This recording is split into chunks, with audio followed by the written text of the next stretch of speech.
So, you know, kind of elaborating on what you just said, to this day, I'm extremely confused by it. I sat at a show with Jessica. Yes. And for people wondering who I'm referring to, is Jessica Reyes Padilla. And she is a phenomenal athlete and a great person. She's a good friend of mine. But I still am confused as shit is what I'm looking at. So there's bikini, wellness, figure. What are like the differences between each class? What are people looking for? It's more of the muscle mass. Honestly, it's more because if you look at the bikini girls, they're the smaller frame. Okay. And they literally, the judges are looking for the glutes, and they still want to see that hourglass shape, but it's nowhere near going to be as much muscle mass as I do. So bikini is going to be more the smaller frame girls. Then going into wellness, this is the only category from the female side where they do not want to see the symmetry of top and bottom. So they want like similar to a smaller top, but having the thick thighs, the glutes, all of that. I mean, like thoroughbred legs. Like, it's crazy. I love it. I love the division because I love it.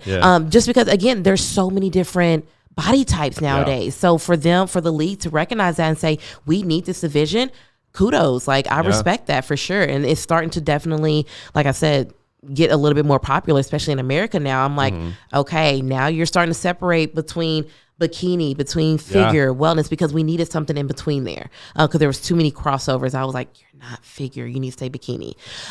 With figure and more fitness, that's where you start to go into that, what you hear, that X frame, where they want to see that small waist, that tapered waist with the broad shoulders, wide back, and then of course the balance of the legs as well.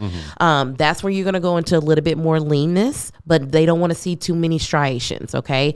Going into my category, women's physique, that's where you'll see like, God damn. Like, okay, literally, like you'll see the striated glutes and all that. Like, you'll see everything. And then, of course, bodybuilding, you just know what that is. Like, it's just like cut, like, exactly. Just human clouds. Muscle mass out of this world. So, it's unbelievable. I one day I want to take my parents, particularly my mom, who is like a big, like, she's really into fitness. She does her workouts every morning.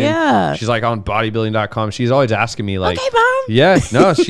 She loves it. She does her workout. She's got a fake hip and she's still hustling. And so it's great to watch. And so I love it. But I thought it'd be fun to take her to a show. That'd be dope. Me and her, we would go to the bodybuilding.com expo they did every summer in Boise, and she loved it. And that's amazing.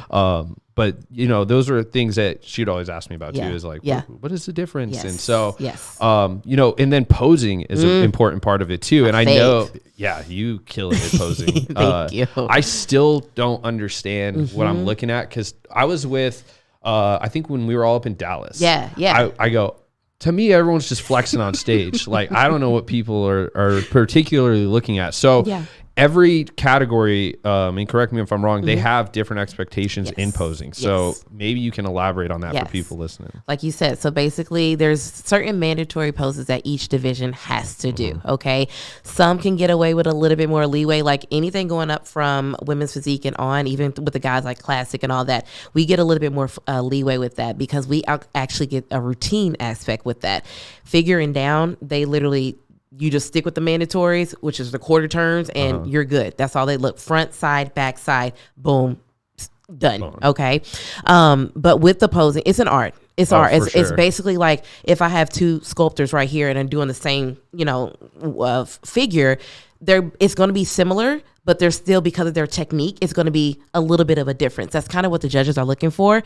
They're looking at basically the same figure competitor, but they're looking to see what differences, what stands out, what pops. Does she have delts? Does she have the tapered waist? That's what they're looking for. Does she have the balance of the front shot with the back shot? Because you've heard the phrase, shows are won from the back. So, and that's actually a good point to bring up, because a lot of times, a lot of people don't really focus too much on what they can't see in the mirror. That's why some people's front looks better than what is shown on the back. So, it's different. Posing it's an art that you have to master. I think it's honestly harder than the actual training that I do, because I mean, it's a second workout. It is a second workout. If people don't understand how long they have to hold, try holding a flex like pose. It's unreal. It's unreal.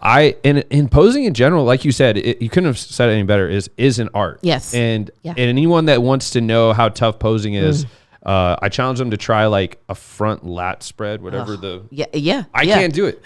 But when I see some people do it, it's like they morph into a different person. Yes, completely. It's a really unique thing to watch. It's beautiful. It's always fun to watch how fluid they are and the transitions. And I know that's something you're really good at. You enjoy it. I can see you when you're on stage. You have such a blast doing it. I love it so much. Because it's kind of like dancing, in a sense. It is. It's literally me talking to you guys, telling a story with no words. It's just my body language. That's it. It's really fun to watch, and it is something that I hope continues to grow.